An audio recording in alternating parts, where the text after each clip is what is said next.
Well, good Thursday evening. I hope you guys had a great day. I prayed for a great day. I prayed for a great work week, and that's exactly what I had. I was in good company today. I enjoyed myself. Um, Took our consumers out on a trip, and it was great. But that's not why I'm here. I'm here to encourage you all not to gossip. Please don't do that. I know. Juicy information, things that happen that other people may not be aware of. That's going to start up a so-called good conversation, but it's not a good conversation if it's probably going to hurt somebody. If you're not including the person you're gossiping about in the conversation, that's not a good conversation. It's not healthy. And in the same breath, you would not want somebody to do that to you. And believe you me, this is an old saying, but it rings true. The very same people that you talk with talk about you. Shh, don't tell nobody. Or tell everybody, but stop talking about people. Stop spreading old news. Oh, this is what happened when they worked at the last job. Oh, I used to work with them and this is what happened. Why is that anybody's business? Why is that your business? Especially if it was between people that didn't include you and you were not there, so you don't know the truth. And even if you knew both sides of the story, you're not those people, so you know people process things differently. It's not your business. Don't talk about it. If somebody comes to you in confidence with some information, don't talk about it. And if you know you can't trust yourself to be trusted, be mature and tell them to go tell somebody else, because you can't hold water. Be careful about people's feelings. Be careful about damaging people's relationships. Be careful about re-traumatizing people. You see, a lot of people watch that Jeffrey Dahmer movie. I watched it too. I binged. Well, it was a show. I binged it, right? 10 episodes. By the time I got to the eighth episode, I saw the Twitter feed of one of the family members of the victims talking about how that whole thing that happened in the courtroom when she erupted, how traumatizing that was for her to have to relive that. And it's been over 30 years. So she goes on to say how many movies have to be made. Every time she watches it, it triggers her. It re-traumatizes her. I've been there. Have you ever been in that situation where somebody keeps bringing up something from your past, whether you did it or somebody did it to you or somebody close to you or you were involved, and nobody really knows the truth because those people are gone or dead, or you and that person don't even exist in the same space anymore, but you were the only two there. People like to imagine what happened or go by what one person said and goes, oh, that must be true, and it's false, and it re-traumatizes you. Well, something like that happened to me today. And I was tempted to get broken about it. And I had to fight back tears. Why is this person bringing up something that happened where we both used to work and it had nothing to do with that person? Now, if I tell the truth about what you did to me, maybe you won't have the job we both have right now. You weren't there with whatever happened between me and that person. Why are you bringing old stuff into new stuff? The Bible says something about putting new wine into old wineskins. It's going to burst.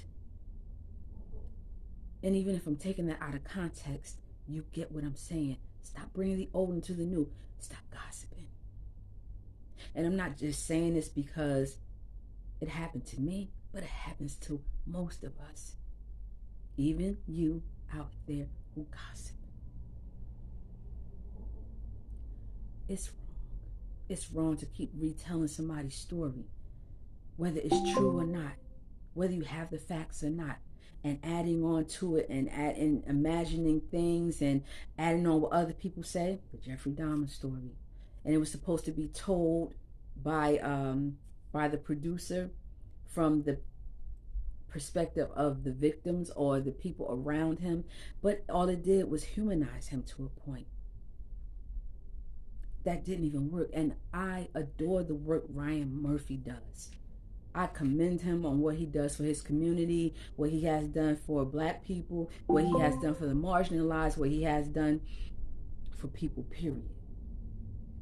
He does amazing work, but he does not always get it right. And this is no criticism. This is no judgment. We don't do that over here. It's an observation. An observation I can only make from what somebody that was affected by it stated via social media. I have not always gotten it right. Nobody gets it right all the time. If you think I'm talking to you, then I am. If you realize you made a mistake today, yesterday, please don't re-traumatize somebody and bring that up tomorrow. You don't have to gossip about somebody's business. You don't have to tell all of your business. I lived through that too. You don't have to do those things. You don't have to say everything. The Bible says, let your yes be yes and your no be no. Just say what you have to say and be done with it. I spend more time at my work not talking than talking, because I've learned over time, and it came with maturity and a lot of failure, to let my yes be yes and my no be no. You don't have to engage in every conversation. You don't have to have an opinion about everything. You don't have to answer every question. You can block a lot of things out and ignore it. Even gossip about you, even criticism from other people. In order to continue to live, in order to be successful, that's what successful people do. They block out the noise, because there's a critic for every situation. You don't have to give in to criticism and gossip. And again, I'm going to encourage you that if you are gossiping, to please stop it. You are hurting people, telling other people's stories without them being present, or without knowing the facts because of what you heard or because of who you trust, but you were not there. You don't know the facts. This is not a court of law. You're not in litigation. You're not a lawyer, and you're not a judge. You're not a judge, jury, or executioner. God is the righteous judge. He's the only one whose last word, first word, whose word matters, period. Our opinions don't matter as much as we would like them to, or as much as we'd like to think.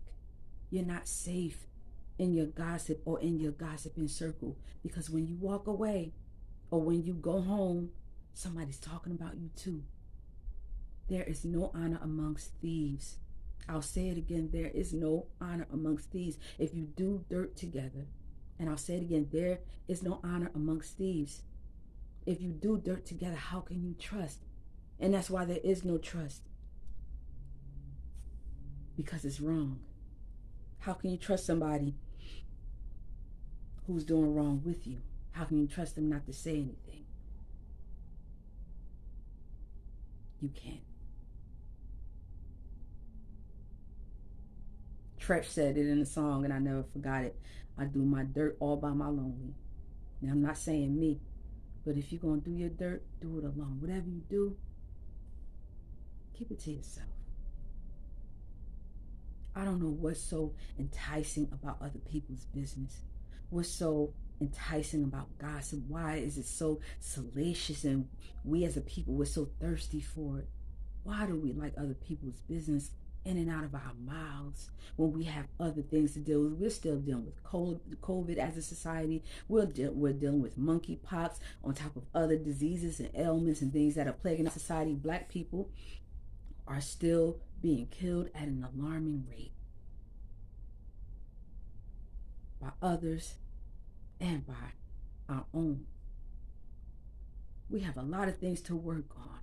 Not just black people, not just Americans, society, the world. Why do we have time? Why do we create time? Time we can't get back for gossip. Just think about it. At the end of your life, you might be fighting for your last breath. You might be fighting for more time with your family. And you could have that now if you stop spending time in other people's business gossiping. Time is precious and it's valuable, and once you give it away to whatever, good or bad, only God can give it back. Please be careful not to re-traumatize people with your gossip. I love you. God bless you. Peace.